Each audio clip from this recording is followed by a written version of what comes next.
Ya, kembali di Talk to News, pemirsa, kita sudah masuk di segmen terakhir. Saya langsung ke Pak Ferdinand saja. Jadi benar, permainan hukum itu akan menjadi lebih mudah nih sebenarnya. Kalau tata aturan di internalnya sendiri belum pasti juga gitu.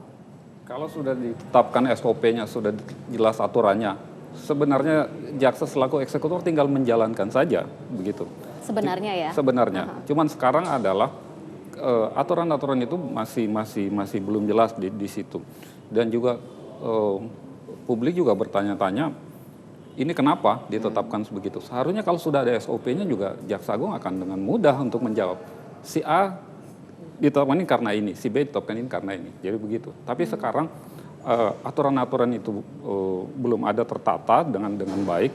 Dan juga kedua adalah kita tidak pernah mengetahui alasan apa Jaksa Agung untuk memilih itu. Dan itu sebenarnya hal yang kurang baik juga untuk publik misalnya seperti itu. Kalau sudah ada aturan-aturan yang jelas, Jaksa Agung tinggal merujuk kepada aturan itu untuk menetapkan skala prioritas itu tadi. Siapa sih yang harus memulai untuk membuat aturan itu sendiri? Apakah memang dari kejaksaan, dari mahkamah, atau mungkin dari kepolisian? Hukuman mati kan bukan hanya bisnis, bukan hanya urusan kejaksaan ya. Jadi semua juga harus duduk di situ kemudian bersama-sama menetapkan begini loh. Artinya maksud saya siapa yang bisa mendongkrak itu begitu sebagai awalan? Tentu saja Jaksa Agung karena dia adalah eksekutor. Maukah Jaksa Agung melakukan itu?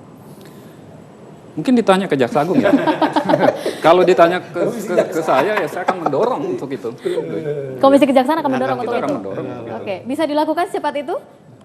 Untuk mendorong Jaksa Agung mengumpulkan elemen-elemen terkait atau pihak-pihak terkait. Tidak ada satu hal yang instan, apalagi terkait dengan pelaksanaan hukuman mati. Tentu saja mendorong, tapi kan perlu proses. Jadi perlu juga ada kesabaran dari publik untuk melihat terjadinya proses itu. Baik, publik sudah terlalu sabar sepertinya untuk melihat proses hukum yang ada di negara kita.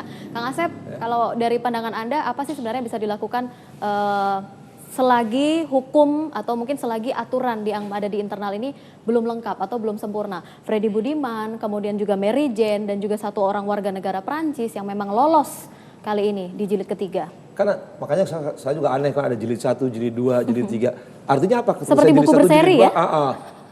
Beda dengan yang dulu, ya kan ada halaman pertama, yang kedua akhir, itu bagus lahir. Nah, maksud saya gini, kan berarti udah pengalaman gitu kan. Pengalaman jaksa itu kan bukan kemarin sore, lebih pintar, lebih jago segala-galanya. Sebelum jilid 1 juga tadi saya katakan ada hukuman-hukuman mati. Nah ketika sekarang ada kendala-kendala, itu kan masalah. Kan bisa dibicarakan, semua itu kan tidak bisa dibicarakan kata Pak Ferdinand tadi. Bisa dikemukakan. Sekarang masalahnya apa, kendalanya apa, ya kan bisa. Dunia ilmiah bisa membantu, pengalaman bisa membantu. Nah tuangkan tadi yang dikatakan beliau, ini kan pasti yakin setiap anak bangsa yang setuju hukuman mati pasti akan menyumbangkan pemikiran gitu kan. Tapi jangan diajak beliau, dia ngomong, dia akan mau gitu kan. Nah ketika diajak bicara untuk menyelesaikan hukuman mati, pelaksanaan supaya tidak ada dilema tadi kan. Saya sering mengatakan sekali mati tetap mati, itu harga mati gitu kan. Nah sekarang bagaimana harga mati itu cara-caranya harus ditempuh dengan cara prosedur perundang-undangan. Nah ketemu semua dalam kajian akademis gitu kan. Semua yakin bisa kok selesaikan. Tapi setiap nanti ada lagi, tiba-tiba mau detik terakhir, cabut lagi, bebas lagi, ini nggak jadi lagi. Kan publik akan bertanya-tanya, kenapa sekelas Freddy Budiman nggak dieksekusi? Kenapa ini nggak dieksekusi? Kenapa yang dieksekusi itu ini? Itu harus ada jawaban-jawaban. Artinya gini, kalau saya selalu menentukan prioritas, sesuai nomor urut, ya sudah duluan di hukuman mati, duluan. Jadi dia masuk kelompok pertama, jadi berikutnya giliran aja segitu kan dipanggil. Nah, jangan seperti misalkan gini, ini mah ada sesuatu, ini nggak ada sesuatu. Sehingga kan publik juga bertanya, jangan sampai menimbulkan, ya tadi, ini orang mati-matian, karena mati nggak dijual gitu kan, ada harganya. Nah itu jangan sampai suudonisasi dikembangkan. Kalau makan udon enak di Jepang, tapi suudonisasi dosa. Maka sekali lagi saya katakan, sudahlah, kalau kita setuju hukuman mati, ayo kita aturan jelas. Hukum itu jelas, tegas, tuntas.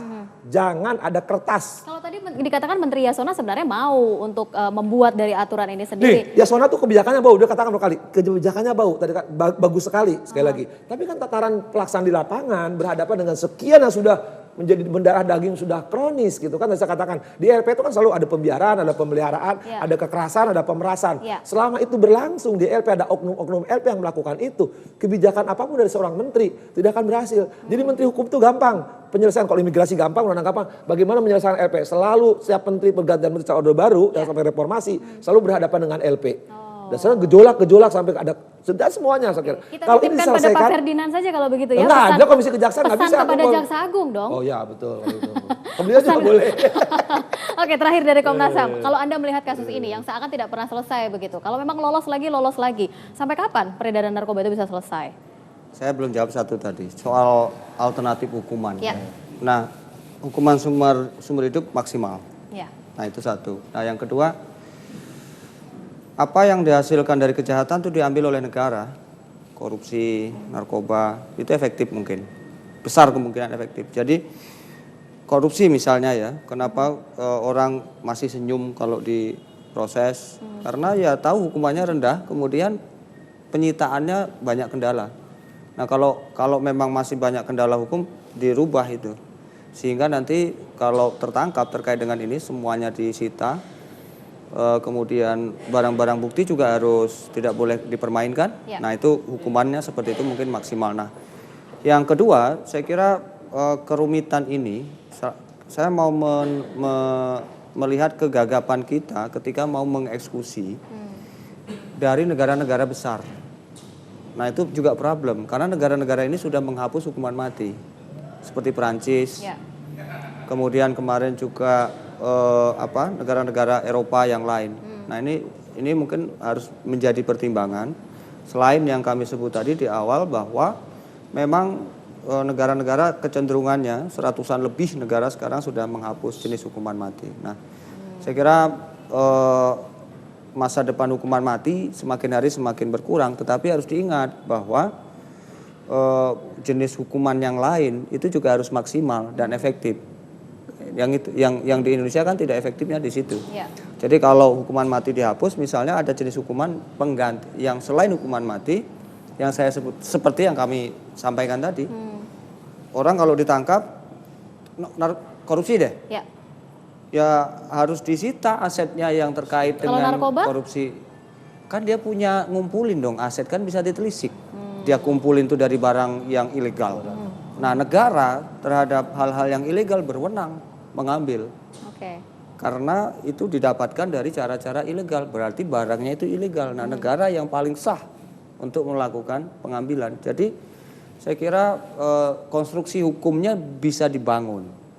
Nah, yang terpenting sekarang soal narkoba ini memang diskursus tentang pemberantasan narkoba itu harus terus ditingkatkan. Selain tadi diskusi kecil ini aja ya sudah merekomendasikan beberapa hal misalnya ya.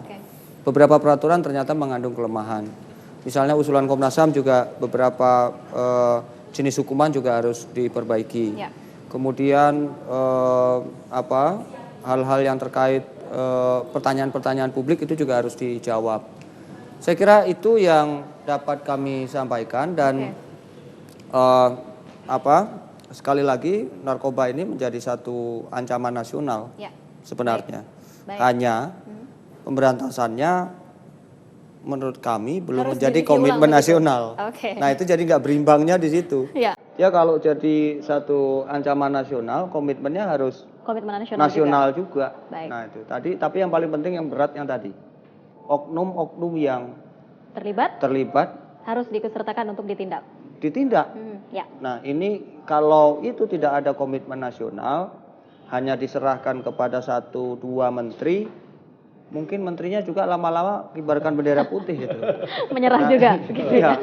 Nah karena itu perlu satu power yang lebih, misalnya presiden, tapi juga atas dukungan dari parlemen. Baik, Bapak-Bapak, saya Sehingga harus menjadi akhiri komitmen nasional. perbincangan Saya kita kira pada itu. malam Terima hari kasih. ini. Kita tunggu saja apa yang akan dilakukan. Indonesia harus tahu bahwa memang narkoba bukan kasus yang biasa, penegakan hukum harus dilakukan, dan kita tunggu apa langkah yang akan dilakukan oleh pihak kepolisian, kejaksaan, dan juga seluruh aparat penegak hukum. Saya Rizky Enda pamit, terima kasih, selamat malam.